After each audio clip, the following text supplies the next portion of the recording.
তুমি চলে যাওয়ার পর যখন বুঝলাম তোমাকে ফেরানোর আর কোনো উপায় নেই, তখন নিজেকে খুব একা লেগেছিল। নিজেকে ব্যস্ত রাখার অনেক চেষ্টা করেছি। ভেবেছি কাজে ডুবে থাকলে হয়তো তোমাকে ভুলে থাকা সহজ হবে।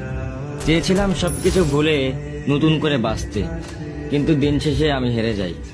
যখনই মনে পড়ে যে তোমাকে আর কোনোদিন পাশে পাবো না, তোমার সাথে আর কোনোদিন কথা হবে না, তখন বুকের ভেতরটা ভীষণ হাহাকার করে ওঠে।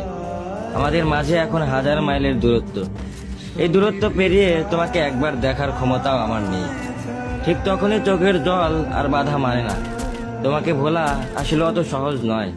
আমি তো পারিনি, তবে আমার মনে কোনো ক্ষোভ নেই। আমি শুধু চাই তুমি অনেক ভালো থাকো, এতটাই ভালো থাকো যেন সুখে থাকতে থাকতে আমার কথা তোমার একদম মনে না পড়ে। আমার অভাব যেন তোমাকে এক মুহূর্তের জন্য উদাস না করে। তোমার এই নতুন জীবনে তুমি এতটাই হাসি খুশি থাকো যে আমার স্মৃতি যেন তোমার মনে আসার সুযোগটাই না পায়। আমি না হয় তোমার দেওয়া স্মৃতিগুলো নিয়েই সারা জীবন কাটিয়ে দেব, কিন্তু তুমি থেকো তোমার মতো অনেক বেশি সুখে।